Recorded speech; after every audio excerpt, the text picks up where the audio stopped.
اللہ اکبر۔ اللہم صلی علی سیدنا محمد وعلی آل سیدنا محمد وبارک وسلم۔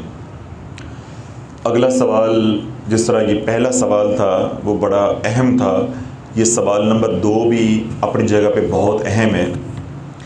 بہت سے لوگوں کو غلط فہمی ہوتی ہے یا لاعلمی ہوتی ہے، تو وہ نماز کے اندر بعض سنتوں کو لاعلمی کے طور وجہ سے چھوڑ دیتے ہیں، یا جو مستحب ہوتا ہے اس کو چھوڑ دیتے ہیں۔ پھر نماز کے اندر جب سنتوں کو نظر انداز کیا جاتا ہے یا جو کوئی مستحب عمل ہے اس کو چھوڑا جاتا ہے، تو کیا ہوتا ہے کہ نماز کی خوبصورتی، نماز کا حسن جو ہے وہ کم ہوتا جاتا ہے۔ پھر اس کا نتیجہ کیا نکلتا ہے کہ ہماری نماز کے اندر خشوع و خضوع نہیں وہ رہتا اور نماز کی وہ حلاوت نصیب نہیں ہوتی۔ اب سوال کیا ہے کہ نماز میں کب اعوذ باللہ من الشیطان الرجیم اور کب بسم اللہ الرحمن الرحیم پڑھنا لازم ہوتا ہے یا ضروری ہوتا ہے؟ میں نے تھوڑے دن پہلے بھی سوالات کے جواب دیتے ہوئے یہ بات کہی تھی کہ یہ جو سوالات ہیں، یہ ان کے جوابات جاننا یا یہ والا علم حاصل کرنا، یہ ہر مسلمان مرد عورت کے اوپر لازم ہے، فرض ہے۔ یہ فرض کفایہ نہیں ہے، کیونکہ یہ درس نظامی کا مضمون نہیں ہے، یہ بنیادی علم ہے۔ کیوں؟ نماز مرد پہ بھی فرض ہے، عورت پہ بھی فرض ہے۔ 10 سال کا بچہ ہو گیا، 7 سال کا حکم دیں گے، 10 سال میں سختی کریں گے، 10 سال کے بعد اس نے نماز پڑھنی، اور جب تک موت نہیں آ جاتی نماز فرض رہنی ہے۔ تو جب اس کو علم نہیں ہوگا تو وہ عبادت، وہ ریاضت جو علم کے بغیر ہوتی ہے وہ کفر کی طرف لے کر جاتی ہے، گمراہی کی طرف لے کر جاتی ہے۔ دیکھیں خانقاہوں کے اندر جو لوگ جڑے ہوئے ہوتے ہیں وہ گمراہ کیوں ہوتے ہیں؟ زیادہ وہ گمراہ کیوں ہوتے ہیں؟ یا یہ اہل تصوف یا روحانیت کے میدان کے جو گھوڑے ہوتے ہیں وہ معذور یا جو گمراہ ہیں وہ زیادہ کیوں ہوتے ہیں؟ کہ وہ بغیر علم کے چلتے ہیں۔